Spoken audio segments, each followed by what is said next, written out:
Ken Trahan with Lenny Vangilder. It's our First NBC Bank Weekend Review, brought to you by First NBC Bank with 32 locations throughout the greater New Orleans area and beyond. That's First NBC Bank, proud sponsor of SportsNola.com. All kinds of national and international stories to talk about, but let's start local. Saints finish off their OTAs this week, 3 of those, and then they'll break for about a month before training camp convenes in West Virginia. Lenny, so last opportunity here for Sean Payton and his staff to work with the players on hand. Brandon Cooks is here. That's a good thing. That is a good thing. I hadn't had a chance to participate in much up until now other than the rookie mini camp. He gets a chance to interact with his future teammates for a week's time. And really, we've touched on this before. This month or so is really all about team building and starting the process of what you're going to do in training camp. Start those installations. But at the end of the day, you're doing it with no pads. You're doing it only with helmets. And there's only so much you're going to get out of this, but really the mental aspect of it is much more important than the physical aspect. Sticking with football, Voodoo lost again. They're 2-10 now after losing at Cleveland, 62-46. Better effort. They outplayed Cleveland in the second half and may have found a quarterback in Kennedy who did a nice job for a guy that never set foot on an arena football field before, much less played in a game. Yeah, and that's the thing we talked about last week. Ability on a football field is one thing, but you've got to be able to translate that into the arena football game, which is a much different game. You've got to have that skill set to begin with, but there are only certain guys who can take that from a regular-sized football field down to the much smaller arena football field, and clearly it might have been a step in the right direction Saturday. Zephyrs are about to come home after a long road trip. They've had a few up and downs in terms of what's happened with the Marlins and themselves, but again, coming home, playing very well, and positioned very well. Yeah, first place, and perhaps coming home in first place. We'll see. Another game on Monday. Come home to open an 8-game homestand with Fresno and Sacramento beginning Tuesday night at Zephyr Field. So you got a chance to go see a winner out there for the next 8 days. Sounds like a winner to me. All right, let's talk about international. World Cup soccer. The U.S. team kicks it off, no pun intended, against Ghana this evening, the team that's knocked them out in the last 2 World Cups. This is such an important match for the U.S. team under Jurgen Klinsmann because of their group. Germany is going to be very difficult to beat or get a point from even, and the same is true of Portugal with Cristiano Ronaldo. So Ghana becomes very important, and they're good.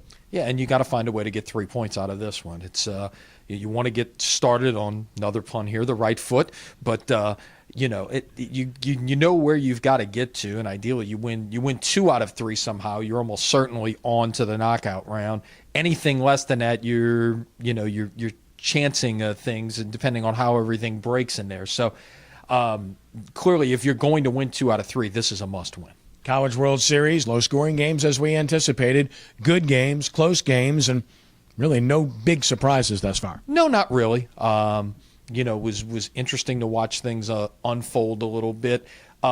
Maybe a little bit surprised at UC Irvine over Texas. Could they be the darlings this year? Yes. They were a team that was probably in the last 4 or 5 to get into the tournament, and they're one of the 4 remaining unbeatens right now. They'll have a chance to be one of the 2 remaining unbeatens. They play Monday night. Happy for TCU and Jim Schlossnagle, the former Tulane assistant. He's on in the winners bracket as well, where they will play Virginia, who is a walk-off winner, on Sunday night. Then when you take a look at what happened at the U.S. Open, it was pretty much over before the weekend started. That's how well Martin Keimer played.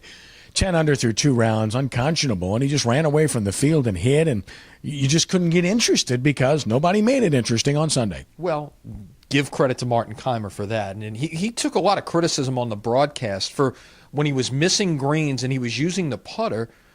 But one of the things that you saw is, around the greens and such, especially if you were in some of those waste areas, you had a chance to really make a mistake.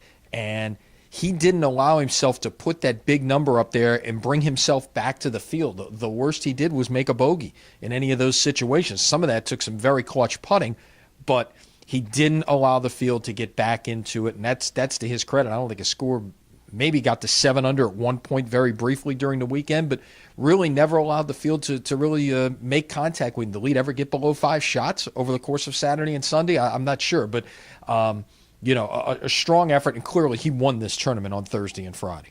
No question, and he puts himself back at number 11 in the world. He's one of the elite players and making that move up toward that number one spot with the way he's playing. And, of course, the NBA Finals over with. San Antonio absolutely dominating. Read my blog on that series and on the Pelicans and how they compare and what to expect moving forward. This was not close. And this puts the Spurs in elite company, Lenny, because you look at titles, they're now fourth all-time in NBA championships with 5, and that's with the same regime. And Tim Duncan has all 5 of those as a player. Greg Popovich has all 5 as a coach. And this tandem goes down as one of the best tandems in NBA history. No doubt. And, from the local end of things, this is, this is clearly supposed to be Spurs 2.0 with Monty Williams and Dell Demps both having come from that system. But one thing you learned in watching the Spurs play over the last 10 or so days is this is a team that is much greater than the sum of its parts. And they share the basketball. They make the extra pass. It is a lot of fun to watch. It's not all about fast breaks and slam dunks and, highlight moves. It's truly a throwback style of basketball that, it's a joy to watch that not only be played, but to be played at a very high level. It really is, and we'll see moving forward just how this carries over. The Spurs have their big 3 under contract for 1 more year. Popovich says he still wants to coach. And as for Miami with their big 3, they can all opt out. We'll see what happens. It's going to be fun to watch what transpires this offseason. It will be. And obviously the offseason gets started right away in the NBA, which is one thing that you kind of like. Things happen fast and furious there. The draft is 10 days from now. The Pelicans do not have a pick unless they choose to somehow trade back into the draft.